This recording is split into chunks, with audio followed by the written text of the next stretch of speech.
வானொலியில் நீங்கள் கேட்டு மகிழ்ந்த தென்கட்சிக்கோ சுவாமிநாதன் அவர்களின் இந்த ஒரு தகவல் கதை தொகுப்பினை கேட்கலாம். ஒரு ஊர்ல ஒரு ஆள் இருந்தான். நிறைய பணம் சேர்த்தான். அவனுக்கு சம்பாதிக்க தெரியுமே தவிர செலவு பண்ண தெரியாது. மகா கஞ்சன். காசை கையில் எடுக்கவும் மாட்டான். எடுத்தா செலவு செய்ய வேண்டியிருக்குமே. அதனால இப்படியே அவன் காலத்தை ஓட்டி விட்டான். வயசாயிட்டுது. அவனுடைய மனைவி ஒரு நாள் கேட்டாங்க, இவ்வளவு நாளா நீங்க என்ன எங்கேயுமே அழைச்சிட்டு போனதில்லை, இப்போவாவது அழைச்சிட்டு போகக்கூடாதா அப்படின்னாங்க. எங்க போகணும் சொல்லுன்னா. காசிக்கு போகணும், கங்கையில் குளிக்கணும்னாங்க. இவன் பார்த்தான், இதுக்கு ஏன் அவ்வளவு தூரம் செலவு பண்ணிட்டு போகணும், நம்ம ஊர் ஆற்றுலேயே குளிக்கலாமே, இதுவும் புண்ணிய நதி தான், இங்கே குளிச்சா அங்கே குளிச்ச பலன் கிடைச்சிரும் அப்படின்னா. சரின்னு 2 பேரும் ஆத்தங்கரைக்கு போனாங்க. அன்னைக்கு ஏதோ விசேஷம், நிறைய கூட்டம், நிறைய பேர் குளிச்சுக்கிட்டு இருக்கிறாங்க. கரையில் சில புரோகிதர்கள் நின்றுக்கிட்டு இருக்கிறாங்க. குளிக்கிறதுக்கு முந்தி அவங்க கிட்ட உட்காந்தா ஏதோ மந்திரம்லாம் சொல்லுவாங்க, கொஞ்சம் காசு கொடுக்க வேண்டியிருக்கும். அதனால இவன் என்ன பண்ணான், ஆத்தங்கரையிலேயே கொஞ்சம் தூரம் போனான். ஊரை விட்டு தள்ளி வந்துட்டான். அங்கே யாருமே இல்லை. அப்பாடான்னு சந்தோஷப்பட்டான். குளிக்கலாம்னு புறப்பட்டான். இந்த நேரம் கடவுள் பார்த்தார், இந்த கஞ்சனுக்கு ஏதாவது புத்தி போகட்டணும் அப்படின்னு நினைச்சார். உடனே ஒரு புரோகிதர் மாதிரி உருவத்தை மாத்திக்கிட்டு அந்த ஆள் முன்னாடி வந்து நின்னார். அவனுக்கு அதிர்ச்சி. இங்க யாருமே இருக்க மாட்டாங்கன்னு நினைச்சா இங்கேயுமே ஒரு ஆள் வந்துட்டாரு, என்ன பண்றதுன்னு யோசனை பண்ணான். புரோகிதர் உருவத்தில் இருந்த கடவுள் சொன்னார், இதை பாருங்க, இன்னைக்கு விசேஷ நாள், நீராடுறதுக்கு முன்னாடி சுயகல்பம் பண்ணிக்கிறது ரொம்ப நல்லது அப்படின்னார். என்கிட்ட பணம் எதுவும் இல்லையேன்னா. பரவாயில்ல, அப்புறமா கொடுங்க, வாங்கிக்கிறேன். ஆனா ஒண்ணு, எவ்வளவு கொடுப்பீங்கிறத மட்டும் இப்பவே சொல்லி கொடுங்க அப்படின்னார். இவன் ரொம்ப யோசனை பண்ணான். ஒரு 10 பைசா தரேன் அப்படின்னா. சரின்னு ஒத்துக்கிட்டு எல்லா கிரியைகளையும் அவர் செஞ்சார். அதுக்கப்புறம் கணவனும் மனைவியும் ஆற்றுல குளிச்சாங்க. அவர் போயிட்டார். கொஞ்ச நாள் கழிச்சு அவன் வீட்டுக்கு வந்தார், கடனை வசூல் பண்ணுறதுக்கு. வாசலில் நின்றுக்கிட்டு இருந்த அவன் மனைவி இவரை பார்த்ததும் தயங்க ஆரம்பித்தாங்க. அந்த அம்மா கிட்ட விஷயத்த சொன்னார். அந்த அம்மா ஓடி போய் உள்ளே இருக்கிற தன்னுடைய கணவர்கிட்ட சொன்னாங்க. அவன் யோசனை பண்ணான், இப்போ வெளியில் போனால் அவனுக்கு 10 காசு கொடுக்க வேண்டியிருக்கும், அதனால் எனக்கு காய்ச்சல்னு அந்த ஆளுகிட்ட சொல்லிவிடு, இன்னொரு சந்தர்ப்பத்தில் என்னை வந்து பார்க்க சொல்லு அப்படின்னா. அந்த அம்மா போய் சொன்னாங்க. அப்படிங்களா, அப்படின்னா அவரை நான் உடனே போய் பார்க்கணுமே அப்படின்னு உள்ள நுழைய ஆரம்பித்தார். அவங்க மறுபடியும் இருங்க தான் வரேன்னு சொல்லிவிட்டு உள்ள ஓடி விஷயத்த சொன்னாங்க. இது எதுடா வம்பா போச்சு அப்படின்னு பார்த்தான்.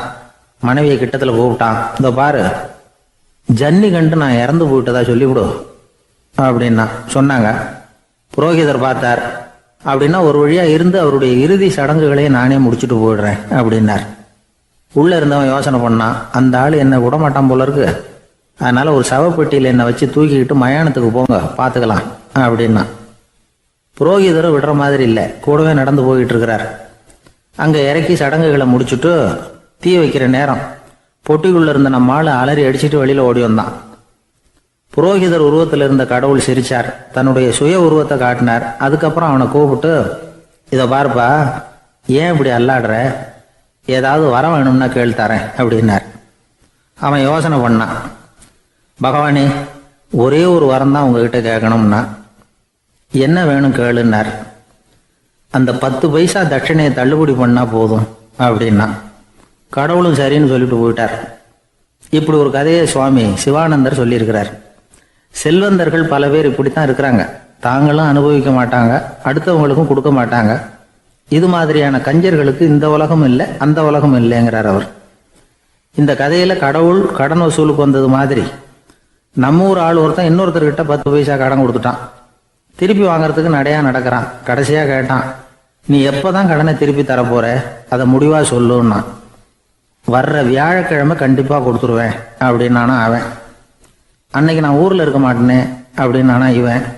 அதனால என்ன, நானும் தான் அன்னைக்கு ஊர்ல இருக்க மாட்டேன் அப்படின்னானா. ஒரு ஊர்ல 4 நண்பர்கள் இருந்தாங்க. 4 பேரும் சோம்பேறிகள். 4 பேருக்கும் எந்த வேலையும் செய்யறதுக்கு உடம்பு வளையறதில்லை. இருந்தாலும் சோம்பேறித்தனத்துல ஒருத்தருக்கு ஒருத்தர் கொஞ்சம் வித்தியாசம் உண்டு. அதுக்கு தகுந்த மாதிரி அவங்களுக்கு பேர் அமைஞ்சு போச்சு. ஒருத்தன் கால் சோம்பேறி, இன்னொருத்தன் அரை சோம்பேறி, அடுத்தவன் 3/4 சோம்பேறி, கடைசி ஆளு முழு சோம்பேறி. இவங்க 4 பேரும் நண்பர்கள். அப்புறம் எப்படி காரியம் நடக்கும்? 4 பேரும் ஒரு வீதியில் அப்படியே நடந்து போய்கிட்டு இருக்கிறாங்க. நல்ல பசி. எங்கேயாவது சோறு போடுவாங்களா அப்படின்னு பார்த்துக்கிட்டே வந்தாங்க.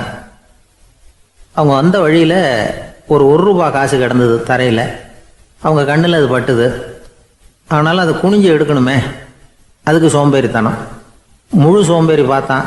பக்கத்தில் வந்துக்கிட்டு இருந்த முக்கால் சோம்பேறிக்கிட்ட சொன்னானா, டேய் அதை கொஞ்சம் குனிஞ்சு எடுறா அப்படின்னானா. அவன் என்ன பண்ணான் தெரியுமா, அதுக்கு அடுத்தபடியாக வந்த அரை சோம்பேறிக்கிட்ட சொன்னானா, டேய் நீ அதை கொஞ்சம் குனிஞ்சு எடுறா அப்படின்னானா. அவன் இவனை விட மோசம், அடுத்தவங்ககிட்ட சொல்லியிருக்கிறான். அவனும் குனியறதுக்கு தயாராக இல்லை. ஆக கூடி கடைசியில் யாருமே காசை எடுக்கலை. என்னத்துக்கு அனாவசியமாக உடம்ப வளைச்சிக்கணும் அப்படின்னு எல்லாரும் பேசாமல் வந்துட்டாங்க. அவங்க பாட்டுக்கு நடந்து வந்துக்கிட்டே இருக்கிறாங்க. எதிரில் ஒருத்தன் வாழைப்பழத்தை வண்டியில் வச்சு தள்ளிக்கிட்டே வந்தான். ரூபாய்க்கு 4 பழம்னு கூவி விற்றுக்கிட்டே வர்றான். இப்போ அந்த முழு சோம்பேறி சொன்னானா, டேய் வழியில் கிடந்ததை ரூபா, அதையாவது எடுத்துக்கிட்டு வந்திருந்தா இப்போ இந்த பழத்தை வாங்கி ஆளுக்கு ஒன்று சாப்பிடலாமே அப்படின்னானா. ஆமாம் சாப்பிட்ருக்கலாமே அப்படின்னாங்களாம் மற்றவங்களும்.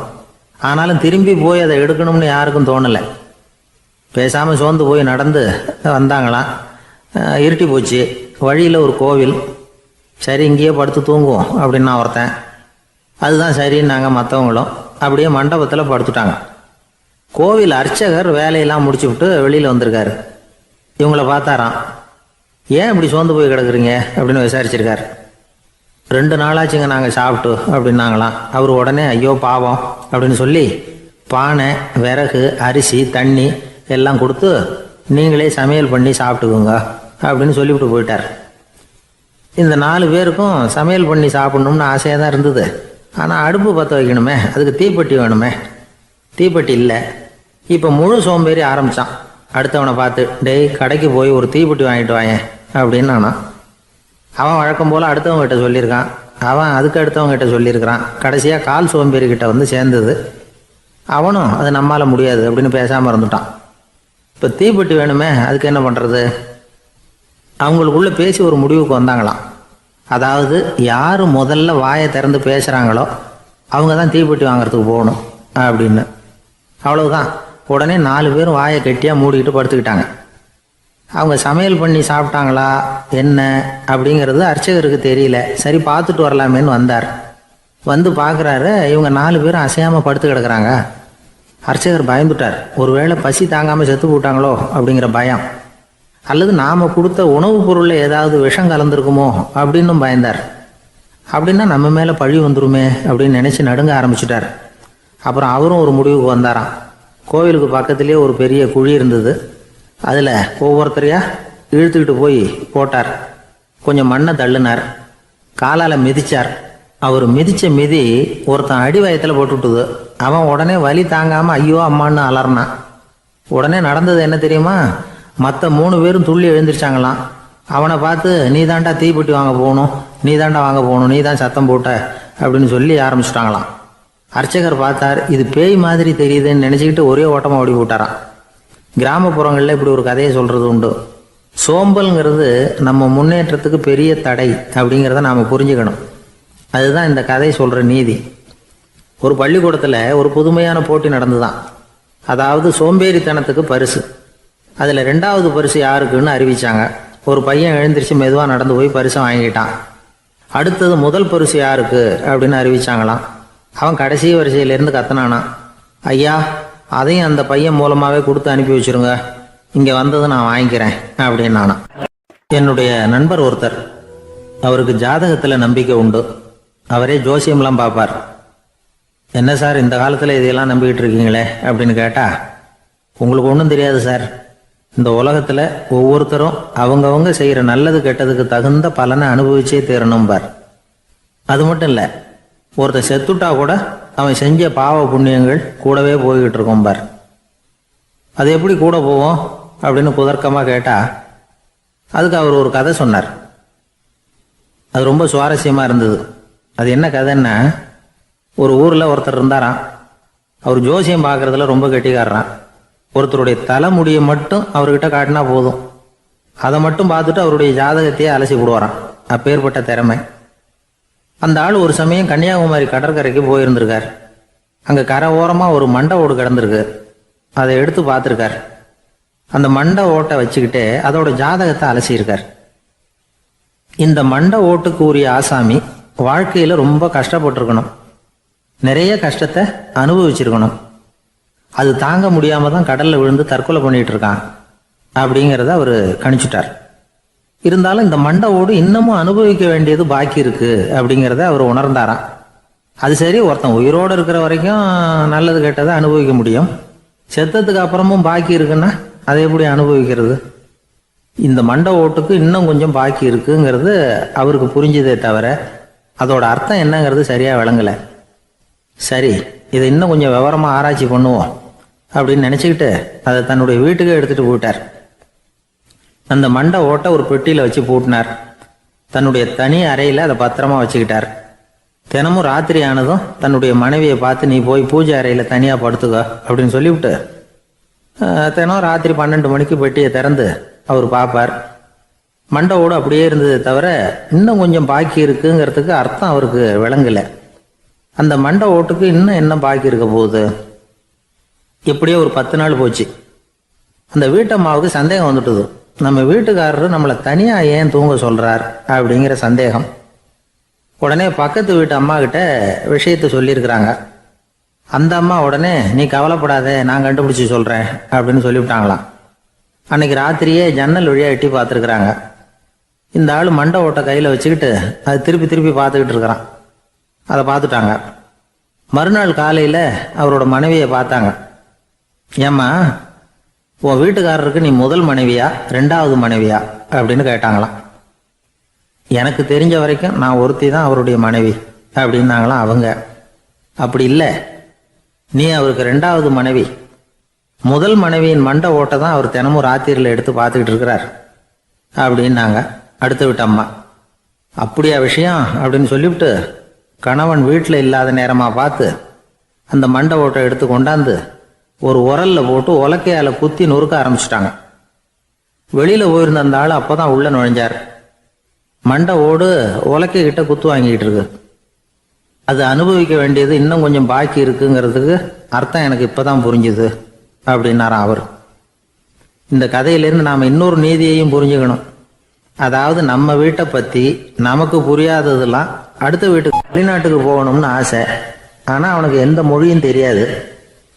இருந்தாலும் சமாளிச்சுக்கலாம்னு முடிவு பண்ணிட்டு கிளம்பிட்டான். ஏதோ ஒரு தேசத்துக்கு போய் சேர்ந்தான். அங்க அவனுக்கு யாரையும் தெரியாது. அவங்க என்ன மொழியில பேசிக்கிறாங்க அப்படிங்கிறது கூட புரியல. என்ன பண்றதுன்னு யோசனை பண்ணிட்டு ஒரு இடத்துல நின்றுகிட்டு இருக்கிறான். எதிர ஒரு பெரிய கட்டடம், நிறைய பேர் உள்ள போயிட்டு இருக்கிறாங்க. இவனும் அவங்க பின்னாடியே உள்ள போனான். ஒரு பெரிய அறை, அலங்காரம்லாம் பண்ணி வச்சிருக்கிறாங்க. நிறைய பேர் சாப்பிட்றதுக்காக உட்காந்துருக்குறாங்க. இவனுக்கு நல்ல பசி, அதனால இவனும் உட்காந்தான். சாப்பாடு போட்டாங்க, சாப்பிட்டான். அன்பான உபசரிப்பு. இவன் மனசு உள்ள நினைச்சுக்கிட்டான், இது ஏதோ அரசருடைய அரண்மனை மாதிரி தெரியுது, இன்னைக்கு ஏதோ விருந்து நடக்குது, நல்ல வேளை நம்ம பசியும் தீர்ந்தது அப்படின்னு நினைச்சுக்கிட்டே நிமிர்ந்து பார்க்கறான். சாப்பாடு பரிமாறினவன் எதிரில் ரொம்ப பணிவோட முதுக வளைச்சி வணக்கம் தெரிவிச்சான். இவனும் எழுந்திரிச்சு நின்று முதுக வளைச்சி வணக்கம் தெரிவிச்சான். ரொம்ப நன்றின்னா. அவன் ஒரு சீட்டை இவன் கையில கொடுத்தான். இவன் அதை வாங்கி பார்க்கறான். என்ன எழுதியிருக்குன்னு ஒன்றும் புரியல. சரி, இந்த நாட்டில் தங்களுடைய நன்றியை சீட்டில் எழுதி தான் கொடுப்பாங்க போல இருக்கு அப்படின்னு நினச்சிக்கிட்டு மறுபடியும் நன்றின்னா. ஆனால் அவன் காசை கொடுங்கன்னா. ஏன்னா அது ஒரு ஹோட்டல், இவன் சாப்பிட்டதுக்கான பில் அது. இவன் அதை புரிஞ்சிக்கவே இல்லை. நன்றின்னு அந்த சீட்டில் எழுதி கொடுக்குறாங்க போல இருக்கு அப்படின்னு நினச்சிக்கிட்டு அதை வாங்கி சட்டை பையில பத்திரமா வச்சுக்கிட்டு, பரவாயில்லைங்க ரொம்ப மகிழ்ச்சின்னா. ஒரு வெளிநாட்டுக்காரனுக்கு இவ்வளவு தூரம் மரியாதை பண்ணுறீங்களே, எங்கள் ஊருக்கு போனதும் உங்களை பற்றி நிறைய சொல்லுவேன் அப்படின்னா. இவன் என்ன சொல்கிறான்னு அவனுக்கு புரியல. இவனை பிடிச்சி அழைச்சிட்டு போய் முதலாளி முன்னாடி நிறுத்தினான். நாம் சொன்னதில் இவனுக்கு ரொம்ப பெருமையாக இருக்கணும் போல இருக்கு, அதுதான் பெரிய இடத்துக்கு அழைச்சிட்டு வந்திருக்கிறான் அப்படின்னு இவன் நினச்சிக்கிறான். அவரும் பில்லுக்கான பணத்தை கொடுங்கிறாரு. பரவாயில்லைங்க ரொம்ப மகிழ்ச்சி நன்றிங்கிறான் இவன். அவரு பார்த்தார், இவனை நீதிமன்றத்துக்கு அனுப்பி வச்சுட்டார். இவன் என்ன நினைச்சுக்கிட்டான், நம்மளை இந்த ஊர் ராஜா முன்னாடியே அழைச்சிக்கிட்டு வந்து நிறுத்தி இருக்கிறாங்க போல இருக்கு, என்ன ஒரு பெருந்தன்மை அப்படின்னு நினைச்சுக்கிறான். நீதிபதி சொன்னார், சாப்பிட்டதுக்கான பணத்தை கொடுத்துரு, இல்லைன்னா அதுக்கான தண்டனையை அனுபவிக்க வேண்டி இருக்கும்னார். ராஜாவே நமக்கு நன்றி சொல்றாரு போல இருக்கு அப்படின்னு நினைச்சுக்கிறான் இவன். என் மகிழ்ச்சிக்கு எல்லையே இல்லைங்க அப்படின்னா. அவர் பார்த்தார், இவனுக்கு தண்டனை கொடுக்க வேண்டியது தான் அப்படின்னு முடிவு பண்ணார். உடனே தீர்ப்பு எழுதினார். இவனை கழுதையில் பின்புறமாக உட்கார வைங்க, இவன் ஒரு மோசடிக்காரன் அப்படின்னு ஒரு போர்டு எழுதி அவன் கழுத்தில் மாட்டுங்க, அப்புறம் அந்த கழுதையை ஊர் பூரா விரட்டுங்க அப்படின்னார். இவனுக்கு தான் மொழி புரியலையே, ஏதோ நடக்குது அப்படிங்கிறது மட்டும் புரியுது. எல்லாரும் சேர்ந்து இவனை ஒரு கழுதை மேலே உட்கார வச்சாங்க. ஓஹோ, நம்மளை பாராட்டி ஒரு ஊர்வலம் நடத்துகிறாங்க போல இருக்கு அப்படின்னு நினச்சிக்கிறான் இவன். எல்லாரும் சத்தம் போட்டுக்கிட்டு கையை தட்டிக்கிட்டு கழுதை பின்னாடி ஓடி வர்றாங்க. இவனுக்கு ரொம்ப உற்சாகமாக இருக்குது. எல்லாருக்கும் கை கூப்பி வணக்கம் சொல்லிக்கிட்டே போகிறான். கூட்டத்தில் திடீர்னு ஒரு தெரிஞ்ச முகம் தெரியுது. அவனுடைய தேசத்தை சேர்ந்த ஒரு ஆள் அவன். அவனை பார்த்ததும் இவனுக்கு ரொம்ப உற்சாகம். நம்ம ஊருக்கு போனதும் இங்கே நமக்கு கிடைச்ச மரியாதையெல்லாம் உண்மைதான்னு சொல்கிறதுக்கு ஒரு சாட்சியும் கிடைச்சிட்டுது அப்படின்னு நினச்சிக்கிறான். அவனை பார்த்து கத்தனான், நல்லா பார்த்துக்க, இந்த ஊர் மக்கள் எனக்கு எப்படிப்பட்ட வரவேற்பு கொடுக்குறாங்கங்கிறத நல்லா கவனிச்சுக்கோ அப்படிங்கிறான்.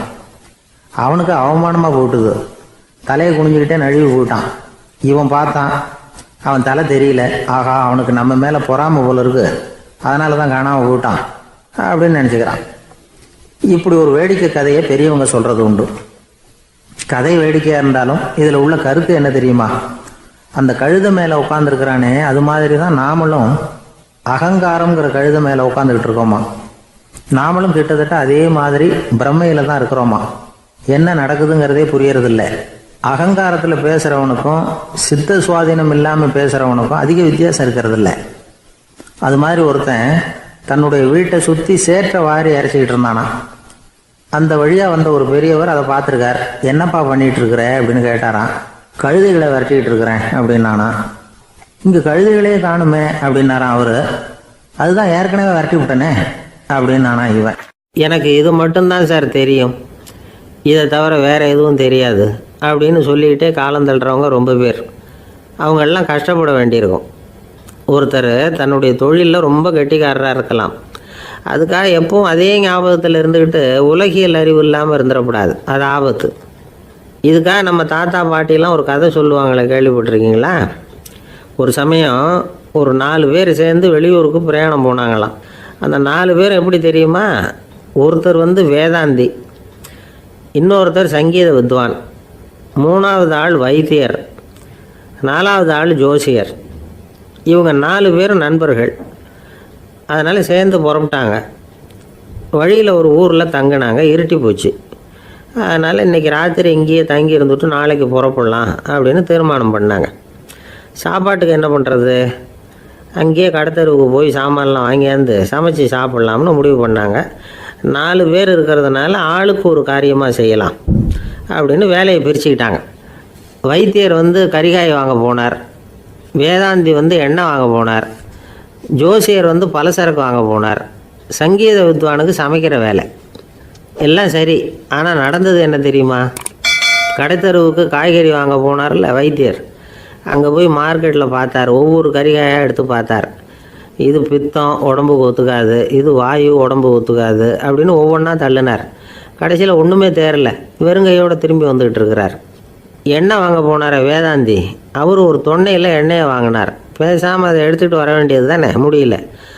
அவருடைய வேதாந்த மூளை சிந்திக்க ஆரம்பிச்சுட்டுது. இந்த தொன்னைக்கு எண்ணெய் ஆதாரமா அல்லது எண்ணெய்க்கு தொன்னை ஆதாரமா அப்படிங்கிற ஆராய்ச்சியில் இறங்கினார். என்னாச்சு தெரியுமா?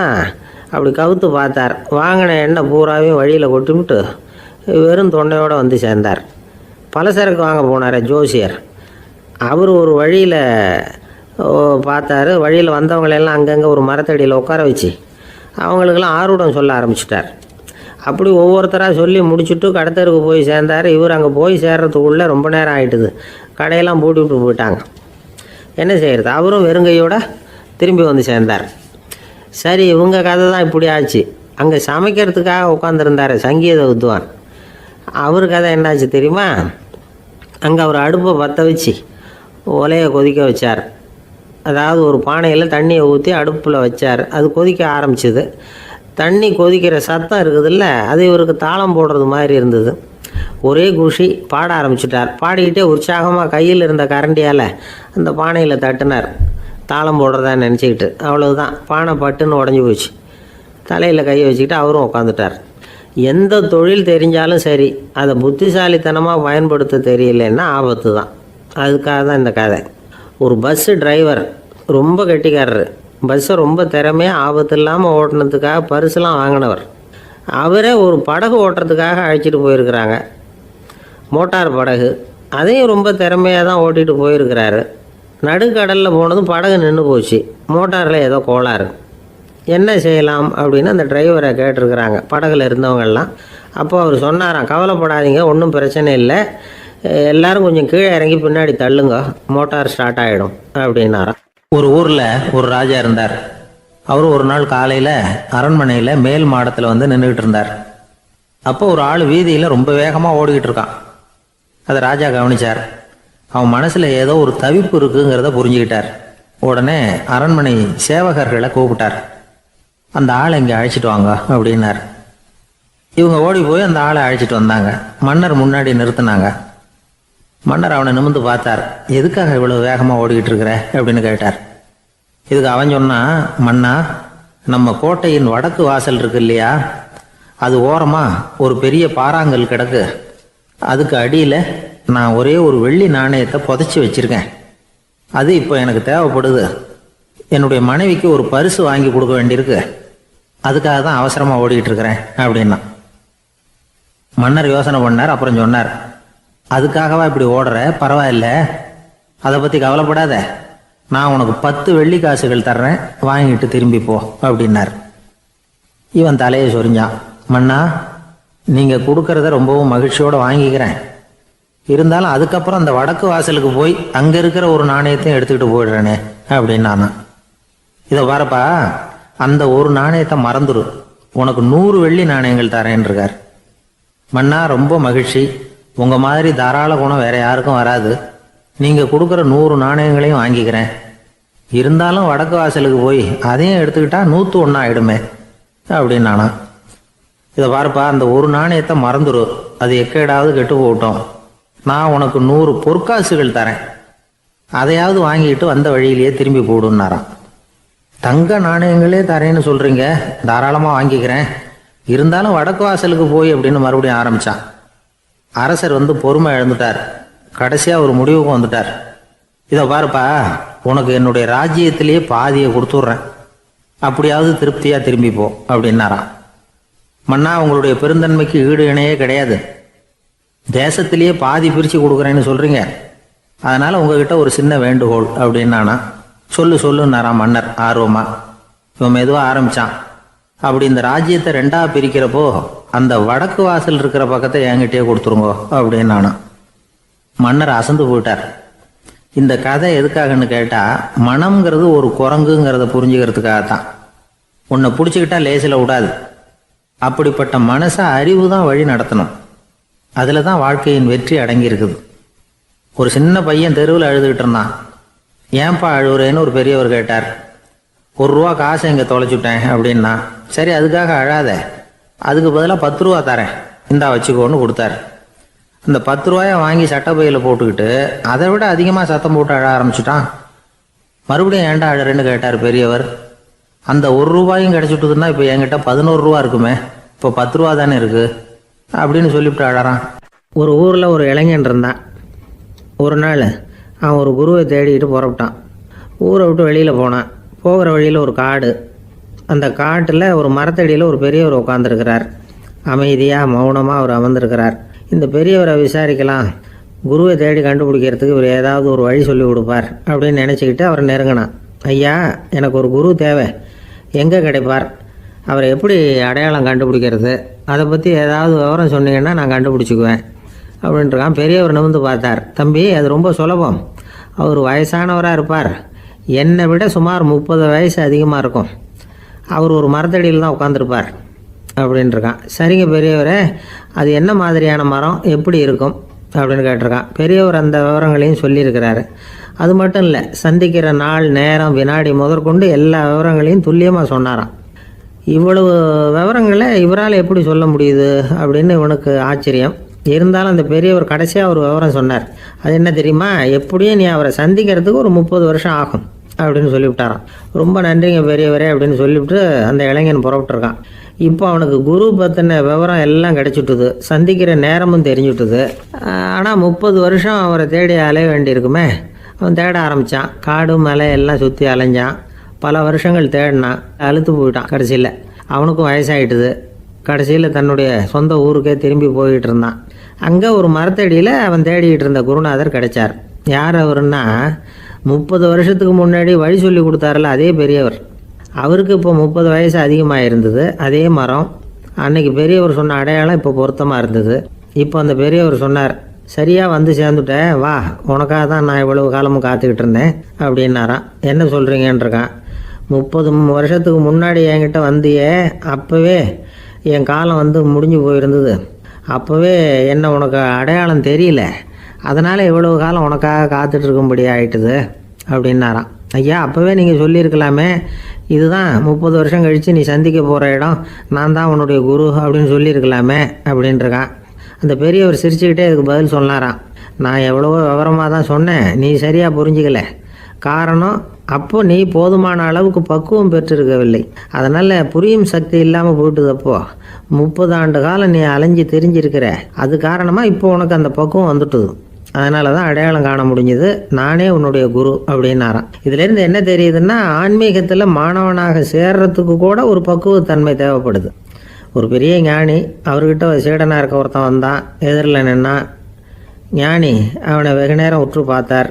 அப்புறம் சொன்னார், சீடனாக இருக்கிறது ரொம்ப சிரமம்னார். நான் தயாராக இருக்கிறேன்னா. அது இன்னமும் சிரமமாச்சே, இங்கே வந்து குருவாக இருக்கிறது மட்டுமே சுலபம் அப்படின்னாராம். அப்படின்னா நான் குருவாகவே ஆயிடுறேன் அப்படின்னானா. இது போலவே இந்த காலத்தில் கதை ஒன்று உண்டு. ஒரு பள்ளிக்கூடத்தில் வகுப்பு ஆசிரியர் மாணவனை திட்டிக்கிட்டு இருந்தார். டேய், நீ 100க்கு 10 மார்க்கு தான் வாங்கிக்கிட்டு இருக்க. இவ்வளவு மோசமாக நீ படித்தா கடைசியில் மாடு மேய்க்கிறது கூட லாய்க்கு இல்லாதவனா ஆகிடுவேன். அதுக்கப்புறம் என்ன செய்ய போகிறேன் அப்படின்னாராம். பையன் தலையை சொரிஞ்சிக்கிட்டே சொன்னானா, சார் அப்படின்னா ஒன்று செய்கிறேன் அப்படின்னானா. இவர் கேட்டிருக்கார், என்ன செய்ய போகிறேன்னு. வேற என்ன சார், உங்களை மாதிரி ஒரு ஆசிரியர் ஆகிடுறேன் அப்படின்னானா. வாழ்க்கையில் சில சந்தர்ப்பங்களில் நாம் வந்து சில அவமானங்களை சந்திச்சே தீர வேண்டியிருக்கு. என்ன பண்ணுறது, காலம் அப்படி. அவமானப்படுறவங்க உடனே அடங்கி போய்டுறது தான் உலக வழக்கம். அவமானப்பட்டால் உடனே சீறி எழுறவங்களும் உண்டு. ஆனால் அதையே ஒரு சவாலாக எடுத்துக்கிட்டு முன்னுக்கு வர்றவங்களும் சில பேர் இருக்கிறாங்க. அவங்க ரொம்ப அபூர்வம். இன்றைக்கி மனோதத்துவ நிபுணர்கள்லாம் என்ன சொல்கிறாங்க தெரியுமா?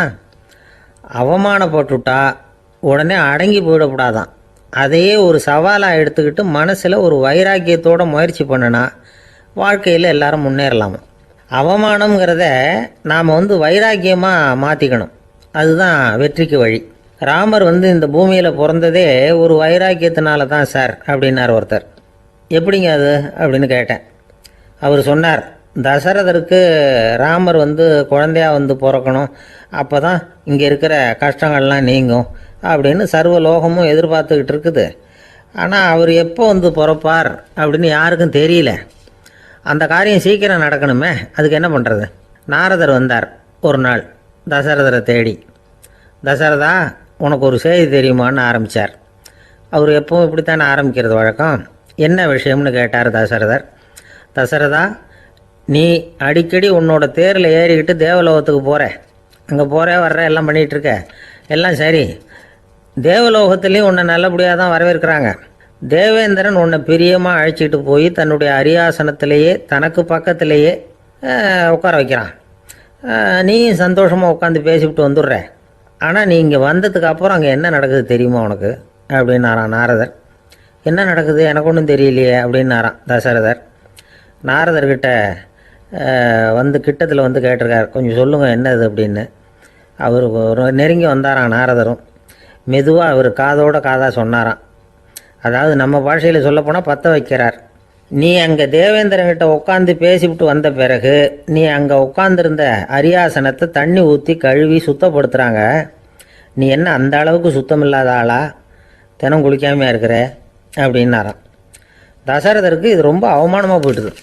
அப்படியே செய்கிறாங்க அப்படின்னாராம். ஆமாம், நீ வேணும்னா நான் சொல்கிறது உண்மையாக இல்லையா அப்படின்னு சோதனை பண்ணி பார்த்துக்கோ அப்படின்னாரான் நாரதர். உடனே தசரதர் இதுக்காகவே புறப்பட்டு தேவலோகம் போனார். அங்கே வழக்கம் போலவே இவரை கூப்பிட்டு உட்கார வச்சு பேசிக்கிட்டு இருந்தான் தேவேந்திரன். கொஞ்ச நேரம் பேசிக்கிட்டு இருந்துட்டு, சரி நான் கிளம்புறேன்னு புறப்பட்டார்.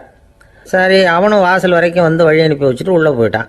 தசரதர் வெளியில் கொஞ்ச நேரம் மறைஞ்சி இருந்துட்டு மெதுவாக உள்ளே எட்டி பார்த்தார் என்ன நடக்குதுன்னு. நாரதர் சொன்னது உண்மைதான். தசரதர் உட்காந்துருந்த ஆசனத்தை அங்கே 2 தேவர்கள் கழுவி சுத்தப்படுத்திக்கிட்டு இருக்கிறாங்க. தசரதரால் இதை தாங்கிக்க முடியல. அவருக்கு ரொம்ப அவமானமாக போச்சு. நேராக கிடுகிடுன்னு தேவேந்திரங்கிட்டே போனார். நான் உட்காந்துருந்த இருக்கையே சுத்தம் பண்ணுறியே, நான் என்ன அந்த அளவுக்கு பாவியா அப்படின்னு கேட்டார். ரொம்ப கோபமாக கேட்டார். தசரதரே, மனுஷனுக்கு 3 கடன்கள் உண்டு. தேவ கடன், ரிஷி கடன், பித்ரு கடன். இதை தீர்க்காதவன் பாவியாகிறான். இதில் மகனை பெறுவதால் தான் பித்ரு கடன் தீரும். உனக்கு மகன் கிடையாது, அதனால் நீ பாவியாகிற. பாவி உட்காந்துருந்த இடம்ங்கிறதுனால அதை சுத்தம் செய்ய வேண்டியது எங்கள் கடமை அப்படின்னு நானும் தேவேந்திரன். இந்த இடத்துல தசரதருக்கு ஏற்பட்ட அவமானம் ஒரு வைராக்கியமாக மாறிச்சு. தேவேந்திரனே கேட்டுக்கோ, ஒரு மகனை பெற்ற பிறகு தான் இந்த சபையில் மறுபடியும் அடி எடுத்து வைப்பேன் அப்படின்னு சொல்லிவிட்டு போயிட்டாராம். போய் புத்திர காமேஷ் யாகம் பண்ணார். புத்திரர்கள் பிறந்தார்கள். இந்த கதையில் உள்ள கருத்து என்னென்னா, தேவேந்திரன் தசரதரை அப்படி அவமானப்படுத்தலைன்னா அவருக்கு இப்படி ஒரு வைராக்கியம் பிறந்திருக்குமா? யோசிச்சு பார்க்கணும். நமக்கு ஏற்படுகிற சில அவமானங்களையும் வைராக்கியமாக மாற்றிக்குவோம். அப்படி மாற்றிக்கிட்டோம்னா வாழ்க்கையில் முன்னேறலாம். நம்ம ஆளுங்க சில பேர் அவமானத்தை வைராக்கியமாக மாற்றிக்கிறது எப்படி தெரியுமா? நம்மக்கிட்ட ஒரு பையன் சொன்னான், எங்கள் அப்பா என்னை எல்லாருக்கும் முன்னாடி வச்சு திட்டிவிட்டார், பொறுப்பு இல்லாமல் ஊர் சுற்றுறேன்னு சொல்லி அவமானப்படுத்தி விட்டார். இனிமேல் நீ என் முகத்திலேயே முழிக்காதரா போடான்னு வேற சொல்லிவிட்டார். எனக்கு ரோஷம் வந்துட்டுது. அந்த அவமானத்தை வைராக்கியமாக மாற்றிக்கிட்டேன். அன்னையிலேருந்து அவர் முகத்திலேயே முழிக்கிறது இல்லை அப்படின்னா. அப்படியான்னு கேட்டோம். ஆமாங்க, அவர் வீட்டில் இல்லாத நேரமாக பார்த்து உள்ளே சமையல் கட்டுக்கு போய் சாப்பிட்டுட்டு நைஸாக வெளியில் வந்துடுவேன் அப்படிங்கிறான். இமயமலை அடிவாரத்தில் ஒரு மடம். அங்கே ஒரு சன்னியாசி இருந்தார். அவர்கிட்ட ஒருத்தர் வந்தார். சுவாமி, ஆசையை உதற நினைக்கிறேன், முடியல, ஒட்டிக்கிட்டே வருது அப்படின்னாராம். இப்படி உட்கார, ஒரு கதை சொல்கிறேன் அப்படின்னு சொல்லி அவர் சொல்ல ஆரம்பித்தாராம். அவர் சொன்ன கதை என்னென்னா, ஒரு ஊரில் ஒரு ஆள் இருந்தான். அவன் பேர் குப்புசாமி. அவங்ககிட்ட எப்பவும் ஒரு பழைய தொப்பி இருக்கும், விடவே மாட்டான். அதனால் அவனை எல்லோரும் தொப்பி சாமி அப்படின்னு தான் கூப்பிடுறது வழக்கம். ஒரு புது தொப்பி வாங்கிக்கப்படாதாப்பா அப்படின்னு நண்பர்கள்லாம் சொல்லி பார்த்தாங்க. பணத்துக்கு எங்கே போவேன் அப்படின்னு விட்டானான். பணம் வச்சுருக்கான், செலவு பண்ண மனசு வரல. மகா கஞ்சன். பழைய பாட்டில்கள்லாம் வாங்கி விற்றுக்கிட்டு இருந்தான். அப்படி ஒரு தடவை பழைய கண்ணாடி சாமான்களை ஏலத்தில் எடுத்தப்போ அதில் ஒரு அருமையான சென்ட்டு பாட்டில் கிடச்சிது. உடனே ஒரு ஐடியா பண்ணான். அந்த சென்ட்டை சின்ன சின்ன பாட்டில்களில் அடைச்சி ஜன்னல் ஓரமாக அடுக்கி வச்சுட்டான். அதை விற்றா நிறைய பணம் கிடைக்குமே, அதனால்.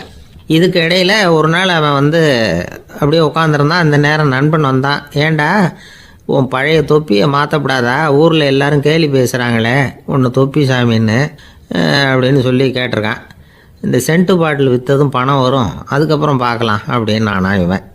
சரி வா, நீச்சல் குளத்துக்கு போயிட்டு வருவோம் அப்படின்னு கூப்பிட்ருக்கான் நண்பன். 2 பேரும் போனாங்க. அதே நேரம் அந்த ஊர் நீதிபதியும் அங்கே குளிக்க வந்தாராம். அவர்கிட்ட இருந்தது விலை வசந்த ஒரு புது தொப்பி. அதை அங்கே இருந்த ஸ்டாண்டில் மாட்டிவிட்டு குளிக்க போனார். இதுக்கிடையில் குப்புசாமி குளிச்சுட்டு வந்தான்.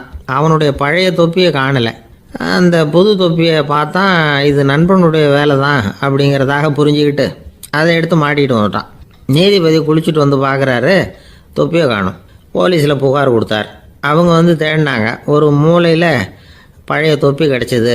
அடடா, இது நம்ம குப்புசாமியோட தொப்பி இல்லையா அப்படின்னு நானா ஒருத்தன். உடனே அவன் வீட்டுக்கு தேடிட்டு போயிருக்காங்க. அங்கே போய் பார்த்தா புது தொப்பி அங்கே இருக்குது. உடனே அவனுக்கு 1000 ரூபா அபராதம் போட்டாங்களாம். அவன் பணத்தை கட்டிவிட்டு ரொம்ப எரிச்சலோடு வீட்டுக்கு வந்தான். பழைய தொப்பி கண்ணில் பட்டது. மறுபடியும், உன்னால் தானே எனக்கு 1000 ரூபா நஷ்டம் அப்படின்னு சொல்லி அதை எடுத்துக்கிட்டு அப்படி போயிருக்கான். அந்த ஊர் குளத்தில் வீசி எறிஞ்சிட்டு வந்துட்டான். அது மீன் பிடிக்கிற ஒருத்தன் கையில் சிக்கிச்சு. அவன் வர்ற வழியில் அதை எடுத்து வேகமாக வீசி எறிஞ்சான். அது நேராக குப்புசாமி வீட்டு ஜன்னல் வழியாக உள்ளே இந்த சென்ட்டு பாட்டில்கள் மேலே விழுந்து எல்லாம் உடஞ்சி நொறுங்கி போச்சு. குப்புசாமி பார்த்தான். தோட்டத்தில் ஆழமாக ஒரு குழியை வெட்டினான். அந்த தொப்பியை போட்டான், மூடிவிட்டான். இதை அடுத்த வீட்டுக்காரன் பார்த்தான். ஏதோ புதையல் தான் வச்சுருக்கான் போல இருக்குன்னு நினச்சான். போலீஸில் போய் புகார் கொடுத்துட்டான். மறுபடியும் போலீஸ் குழியை தோண்டினாங்க. பழைய தொப்பி மறுபடியும் வெளியில் வந்தது. எல்லோரும் சிரிக்கிறாங்க. அன்னைக்கு ராத்திரியே அந்த தொப்பியை எடுத்துக்கிட்டு நேராக புறப்பட்டான். ஒரு கல்லில் அதை சேர்த்து கட்டி குடிநீர் தொட்டி இருக்கும்ல, அதில் போட்டுட்டு வந்துட்டான். இனிமேல் என்ன பண்ணும் பார்ப்போன்னு. ஒரு நாள் திடீர்னு குழாயெல்லாம் அடைப்பட்டு போச்சு. மாநகராட்சி அலுவலர்கள் வந்து என்னன்னு பார்த்தா அந்த பழைய தொப்பி குழாயை அடைச்சிக்கிட்டு இருக்குது. இது குப்புசாமியோட தொப்பிங்கிறது தான் எல்லாருக்கும் தெரியுமே. உடனே குடிநீரை வந்து பாழாக்கணத்துக்காக குப்புசாமிக்கு கோர்ட்டு 2500 ரூபா அபராதம் போட்டுவிட்டுது. அதையும் கட்டிவிட்டு வெளில வந்தான். கடைசியாக முடிவு பண்ணான். ஒரு நெருப்பு குச்சியை கிழிச்சான், தொப்பியை கொளுத்தினான், எரிஞ்சுது. எடுத்து வெளில எரிஞ்சான். கொஞ்ச நேரத்தில் தீ அணைப்பு படம் வந்துட்டுது. ஆமாம், இவன் எடுத்து எரிஞ்சது வெளியில் விழுந்து வீட்டு கூரையே பற்றிக்கிட்டு எரிய ஆரம்பிச்சுட்டுது. அவனோட பணத்தாசையும் அதோடு சேர்ந்து எரிஞ்சு போச்சான். இப்படி ஒரு கதை. இந்த கதையை சொல்லி முடித்தார் அந்த இமயமலை அடிவாரத்தில் இருந்த சன்னியாசி. இப்போ அந்த குப்புசாமி எங்கே இருக்கிறான்னு கேட்டார் எதிரில் இருந்தவர். இதோ உன் எதிரிலே இருக்கிறான், நான் தான் அந்த குப்புசாமி அப்படின்னாரான் அந்த சன்னியாசி. அந்த குப்புசாமி கிட்ட இருந்தது மாதிரி ஒரு பழைய தொப்பி நம்ம ஒவ்வொருத்தர்கிட்டையும் உண்டு. அதை எப்படி தொலைக்கிறதுன்னு தெரியாமல் தடுமாறிக்கிட்டு இருக்கிறோம். அது என்ன தொப்பிங்கிறீங்களா? அதுதான் நம்மை சூழ்ந்திருக்கிற மாயை அப்படிங்கிறார் சுவாமி சின்மயானந்தர். மெய்ஞானம் கிடைக்கிறப்போ மாயை வந்து எரிஞ்சு போகும் அப்படிங்கிறது அவருடைய கருத்து. நம்மால் ஒருத்தர் வேகமாக ஓடி வந்தார். காலில் மாட்டியிருந்த பழைய செருப்பு ரெண்டையும் ஆவேசமாக தூக்கி ஒரு கிணத்துல போட்டுட்டு வெறுங்காலோடு நடந்து வந்துக்கிட்டு இருக்கிறார். ஏன் அப்படி பண்ணீங்க அப்படின்னு கேட்டோம். அந்த செருப்புக்கு சொந்தக்காரன் வந்து பின்னாடி வந்துக்கிட்டு இருக்கிறான், அதனால் அப்படி பண்ணேன் அப்படிங்கிறார் இவர். காசியில் இருக்கிற கடவுள் காசி விஸ்வநாதர், அங்கே இருக்கிற தேவி காசி விசாலாட்சி.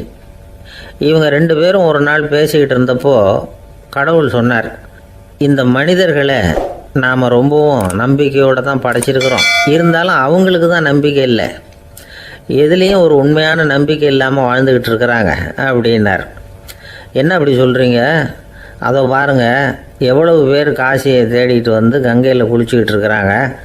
அவங்களெலாம் நம்பிக்கை இல்லைன்னா இவ்வளவு தூரம் தேடிட்டு வந்து இங்கே குளிப்பாங்களா அப்படின்னு நாங்கள் தேவி. சரி, அதை சோதித்து பார்க்கலாம் அப்படின்னு 2 பேரும் முடிவு பண்ணிக்கிட்டாங்க. உடனே ஒரு திட்டம் போட்டாங்க.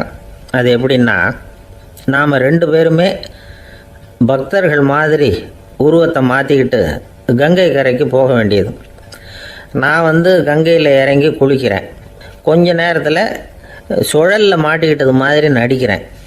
நீ உடனே கரையிலேருந்து சத்தம் போடும், என்னோடய வீட்டுக்காரரை யாராவது காப்பாற்றுங்களேன்னு சத்தம் போடும். அதோடு இன்னொன்று சொல்லு, யாராவது ஒரு புண்ணிய ஆத்மா அவர்கிட்ட போய் அவருடைய முடியை பிடிச்சி இழுக்கணும். அப்படி ஒரு சாபம் இருக்குது எங்களுக்கு.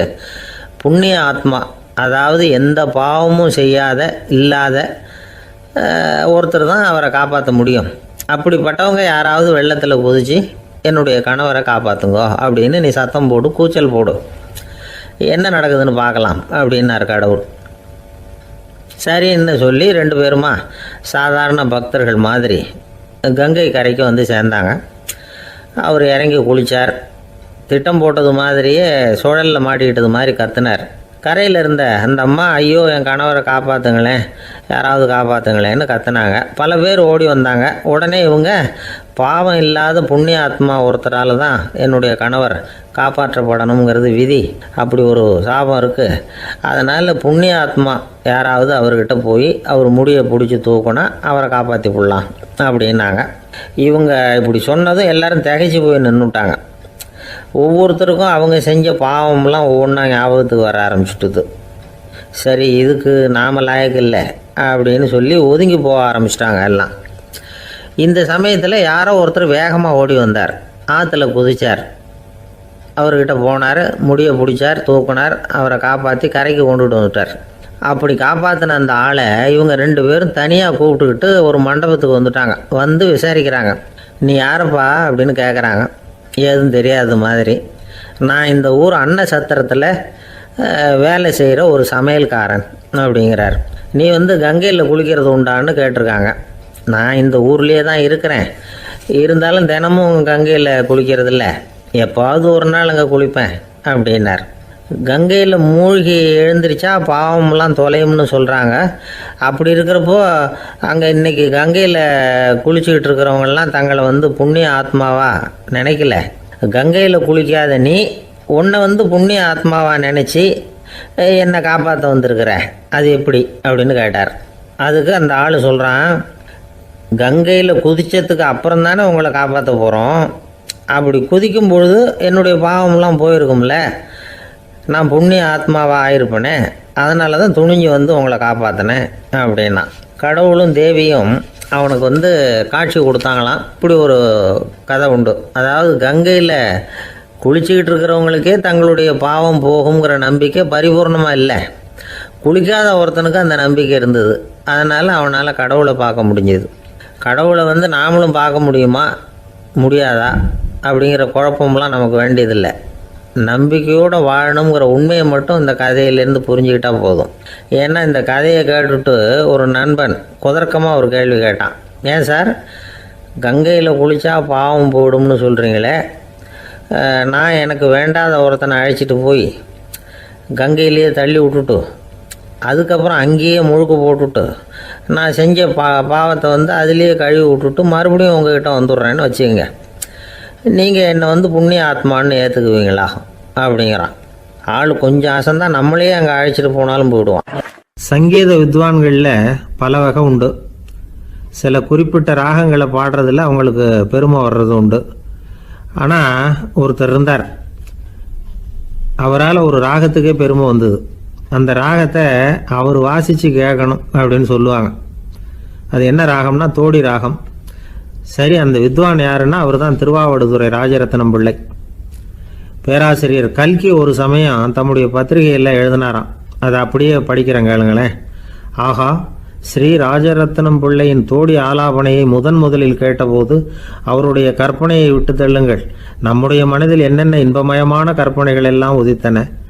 குழந்தை தாயிடம் கொஞ்சம் குரலை கேட்டோம், அன்னை குழந்தையிடம் கொஞ்சம் குரலை கேட்டோம், ரதியும் மன்மதனும் பேசிக்கொண்ட காதல் மொழிகளை கேட்டோம், முருகன் சிவபெருமான் செவிகுளிர மொழிந்த உபதேசத்தை கேட்டோம், கலைமகள் கவிஞனுக்கு அருளிய ஆசி மொழிகளை கேட்டோம், நாரத முனிவருடைய தம்பூரா சுருதியை கேட்டோம், ராவணன் தன் எலும்பை ஒடித்து வீணையாகச் செய்து வாசித்த கானத்தை கேட்டோம், கானப்பறவைகளின் கலகல ஒலியை கேட்டோம், கோலக் குயில்களின் குரல் இனிமையை கேட்டோம்.